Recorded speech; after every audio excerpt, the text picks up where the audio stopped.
Hey there, welcome back to another video. This time around, it is my review of the 2011 sports comedy, Goon.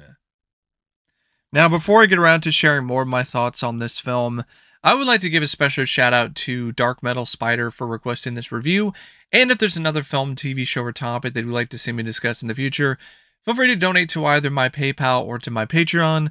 The link to both is in the video description down below, and I will try to get to your requests as soon as I possibly can. Now, Goon is one of those films that it wasn't a smash hit in the box office, and I think initially it didn't get like rave reviews, but it's a movie that over the years has developed a cult following, and the cult following was strong enough for it to get a sequel called Last of the Enforcers. Which was, I think, like a few years after the release of the first film. And I can definitely see why it's gotten a cult following, because other than some jokes that really didn't land for me, and a few other little things, I really enjoyed this film. I thought this was a pretty dang good movie, especially when it comes to a sports comedy. I thought this film definitely had what it takes when it comes to providing a winning formula for this kind of movie. And honestly, I would say, other than the first two Mighty Ducks films, this is my third favorite hockey movie. So yeah, I think it's definitely one of the better hockey films as well.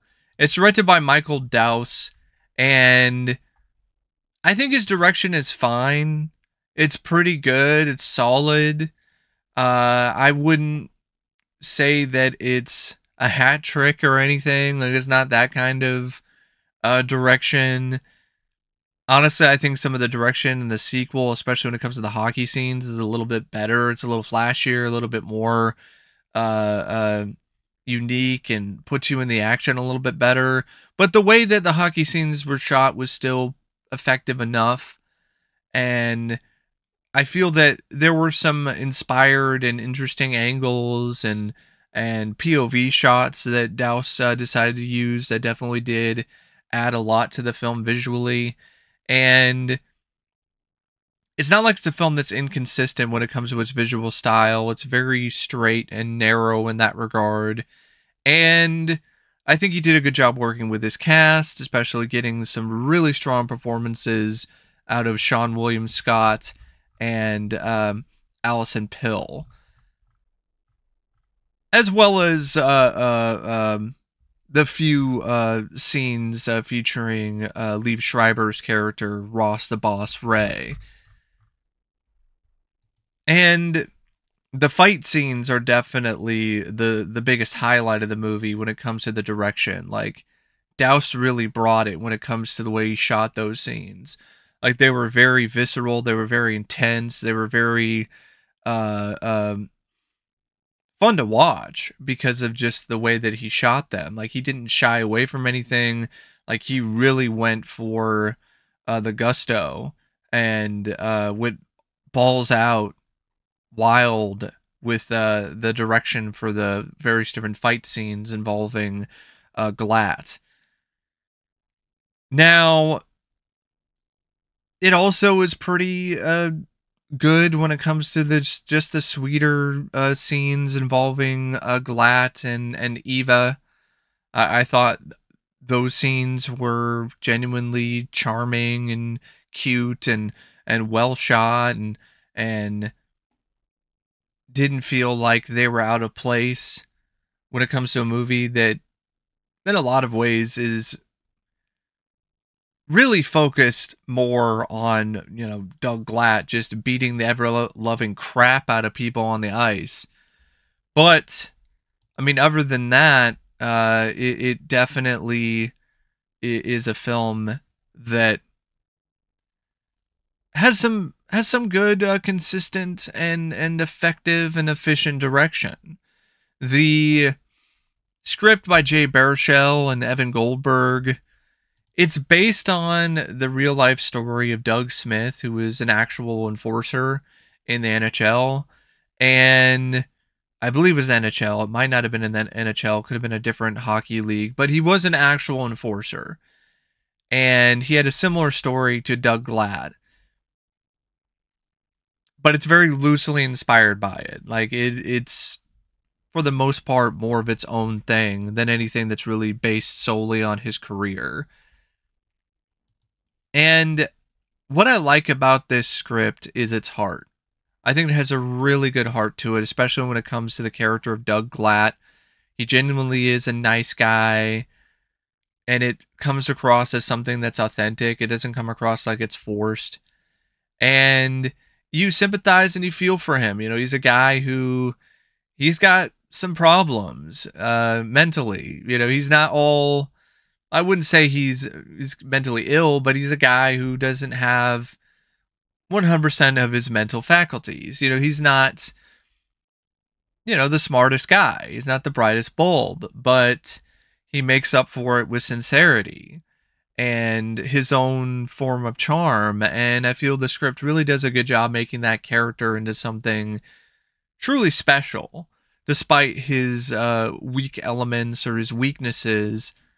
And when it comes to him just gearing up, or not really gearing up, but when it comes to him taking the gloves off and brawling, the script doesn't hold back. Like, it really goes for it. It is bloody, it's brutal, it's crazy, and it was refreshing. It was refreshing to see that kind of approach to a hockey film where you get to see the hockey brawls, and they're not holding back. Like, this isn't something that's trying to appeal to all audiences. Like, this is not safe for work. Like, this is gory as hell, and it's almost like a Mortal Kombat fight at times. You almost expect to see a fatality during the fight scenes, and that's a genuine highlight and a strong point of this script. And just the approach of focusing less on a guy who's technically skilled as a hockey player and more of a guy who's just really good at fighting, and him finding a place in a hockey league, and him ingratiating himself with his teammates throughout a couple different hockey teams. There's like a minor league sort of hockey team, and there's another one that is kind of below that. He starts with the one that's below the minor league, and then he goes up to the minor league hockey team and in the Highlanders, and that's where the majority of the story takes place, is him playing for the Highlanders. And there's a good establishment of different characters and just the setting of the film early on. Not just Doug, but also his friends and this girl that he meets and falls for, and Eva along the way. And honestly, another reason why I like this script quite a bit is because of the love story. I think the love story between Doug and Eva is genuinely sweet and compassionate, and it isn't boring. It actually adds to the film, and the way that it's written, there's a lot of extra added intrigue and drama because Eva's already dating a guy when she's falling for Doug, and eventually she chooses Doug, and it does a great job making you want these two to be together, because the scenes between them are just absolutely adorable. Like, they're just very sweet. And it's also a typical kind of sports movie, though, with the down on its luck team that's on a losing streak, who, thanks to the newcomer and a new attitude and a new approach, finds a way to win again. But I will say that it didn't have them like go to the finals or anything. Like, it ended with them just making the playoffs, which I did like that. I felt that was a nice, somewhat unique approach, where it wasn't just like, oh yeah, They made the finals and they had this crazy run all the way to the title. Like, that didn't happen. They were in a pretty bad spot, and they found a way to win enough games to make the playoffs for the first time in forever. And you had the absolutely insane, wild, just bananas final fight between Doug and Ross the Boss Ray, which definitely lived up to the billing and was well worth the wait. And I like that that's really what it built up to, was the final just confrontation between these two, between the old guard and Ross the Boss Ray and the new guard of Enforcer and Doug Glad. And I like the bond that Doug forms with Xavier Laflamme, who is this flame out talent who used to be in the big leagues, but then Ross the Boss hit him so hard that it took him out, and it completely just destroyed him mentally and destroyed his confidence, and so he never really went back to the big leagues. And so throughout the film, there is a good character arc with Laflamme. Like, he starts out as just a drunk stoner flame out, a total fuck up, a guy who's just a total jerk off. But as the film goes on, he grows and he becomes a better person because of his connection that he forms with and his friendship with Doug. And you see that with other members of the Highlanders, but really a lot of the strength when it comes to the depth of Doug and his connection with his team is really through Xavier. And I like that. That was an unlikely duo and an unlikely bond that I feel was really quite strong and worked very well when it comes to the story and the script. And also, I like that there wasn't like a typical sort of, oh, there's a rival team and they've beat the Highlanders year in and year out, and they are the ones that they face in the finale, in the final game to make the playoffs, and there's always drama. And I liked they didn't focus on the drama between coaches. It was more of a lot of an internal thing, with the locker room and with Doug and his teammates and him trying to make it in this league and find a way to actually live his dream of being a hockey player. And yeah, you have the romance angle that's also thrown in there, but I didn't feel it was tacked on like other films, and I felt it actually added to the story and made it better and really gave the film its heart in a multitude of different ways. It honestly reminded me a bit of the relationship between Rocky and Adrian in the first Rocky film. But it's not all great. This is a comedy that there are some moments that'll make you laugh, but there's a lot of bits that are just very forced and just cheap, crass humor that just doesn't do anything for me. Like, there's these two Russians, and the whole gag is that they're like just extremely over the top crass in terms of the way that they behave and they act.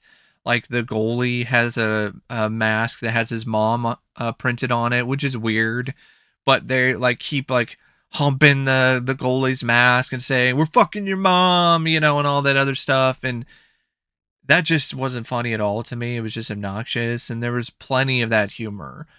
Jay Baruchel's character, I hated his character. His character, I didn't feel was funny at all. His friend, I think his friend is Pat. It says it's Pat, but I thought his friend was somebody else. Like, it says Pat, but I thought I could have sworn I saw something on IMDb that it was that the character's name was different, but whatever. Jay Baruchel plays Doug's best friend, like his childhood friend, and he's just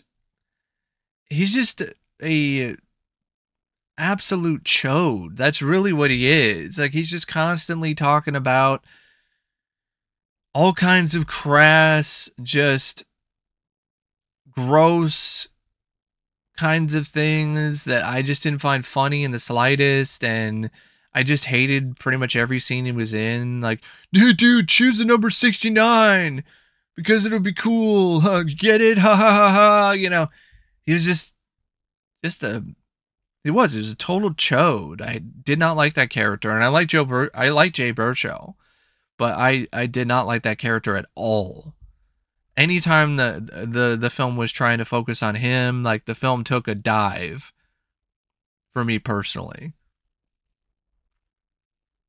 Thankfully, he's not really his character isn't much of a focus here, but when he's there, he sticks out like a sore thumb to me. He didn't really feel authentic compared to everyone else and every other character in the movie. So, yeah, that's really the main problems I have with the film is really that. It has to do with the comedy, because for every line that might make me chuckle or might make me smile, or for every bit that I thought was actually kind of funny, there were so many moments where the comedy just hit the crossbar. Like, it didn't strike a goal. Like, it didn't go in the net. Like, it was, I wouldn't say it was a total fail. I would say it was more hit and miss than anything else, though. And that's why I feel like the film, in some ways, like, it might have been better off if it wasn't even trying to be a comedy. Just be a straightforward sports film with focus on Doug Platt's character and him fighting people on the ice, and that's how he develops his own identity and his own confidence in himself and his abilities as a man. And it's just refreshing to see a guy who's, you know, sort of a nice guy, but he's a total beast when it comes to fighting.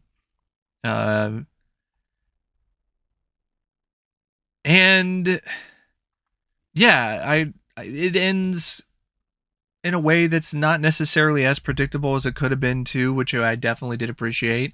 I also appreciated that with the relationship between Eva and Doug, they didn't do this whole thing where they have a falling out and then they get back together. Like, they didn't do that. It was just, she had a falling out with her original boyfriend, and then she chose Doug and she stayed with him, and she was there for him at the end of the film, watching him get his face beaten in and him delivering the knockout shot to Ray, and she's there helping him walk to the locker room. And yeah, it was a good way to really culminate that relationship, and it was very satisfying in that regard. The film, as good as the script is at times, I definitely do feel that it wouldn't be as effective and it wouldn't work as well as it does without the right cast. Like, Seann William Scott was just perfect casting as Doug Glatt. He was able to pull off the physical aspects of the character well, be a believable thug and enforcer, a guy who can get shit done with his fists. He's come a long way since Bulletproof Monk, where he wasn't believable at all in that position. And since it's Seann William Scott, he has this inherent charm and charisma to him that really makes the character very likable.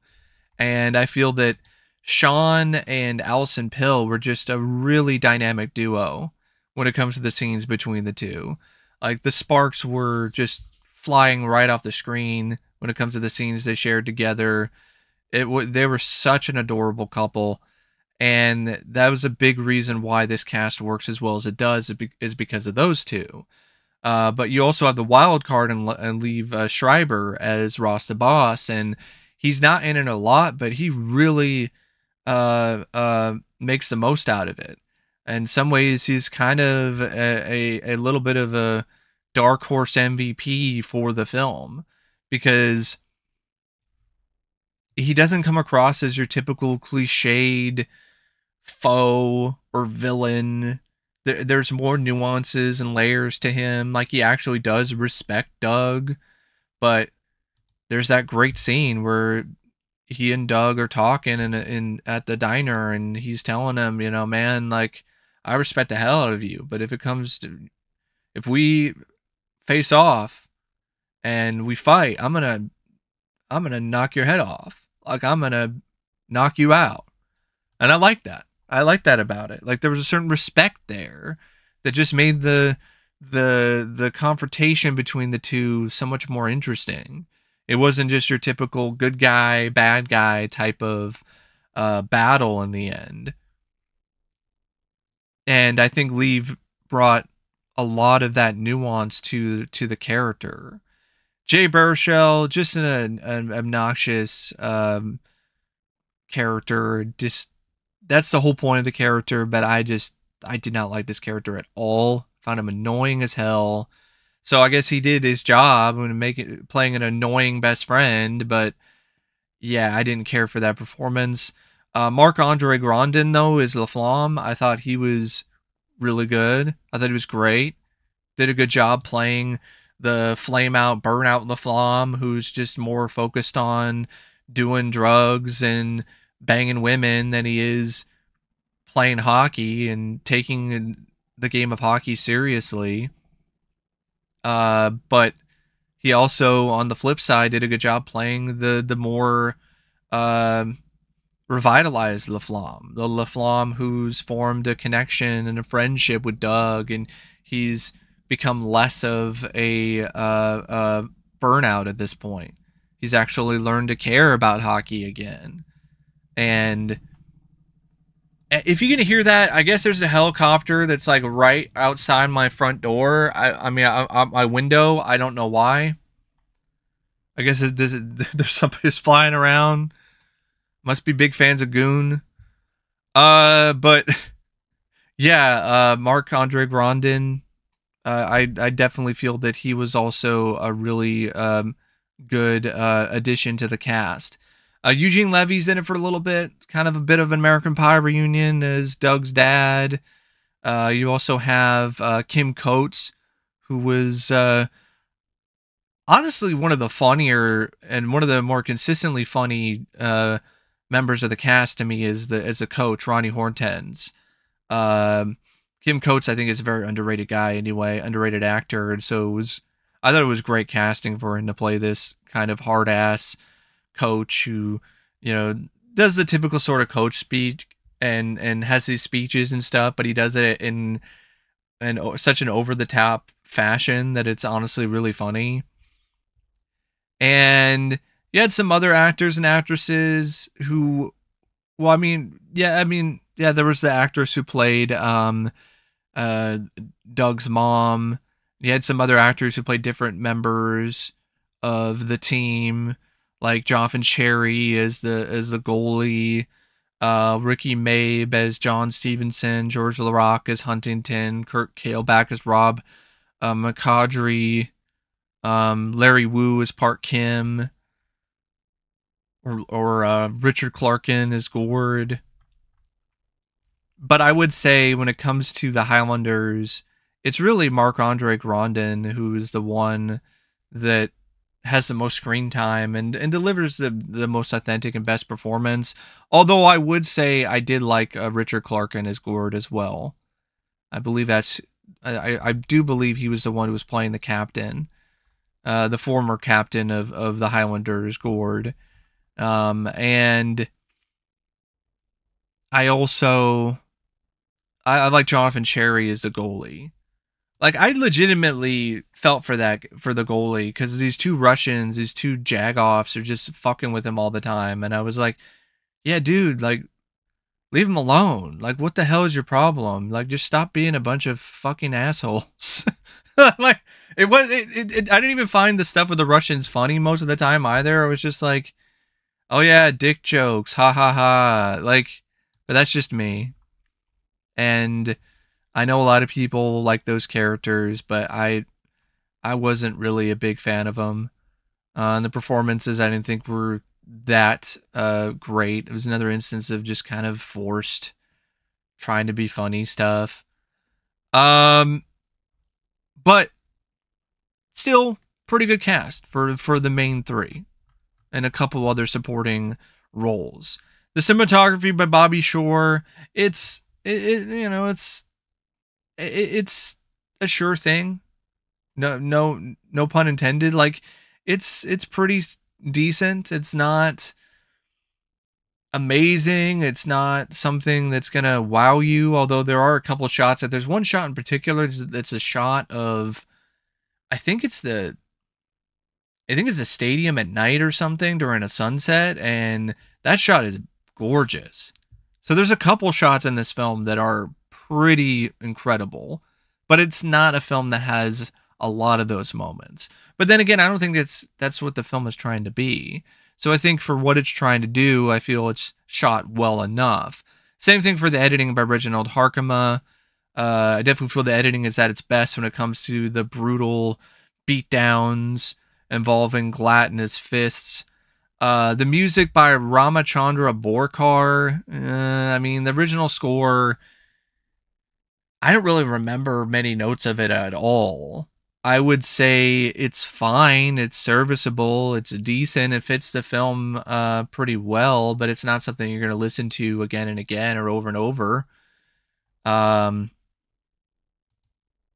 usage of songs by Rush and a few other bands, that's probably the more memorable aspects of the film when it comes to the music or the soundtrack.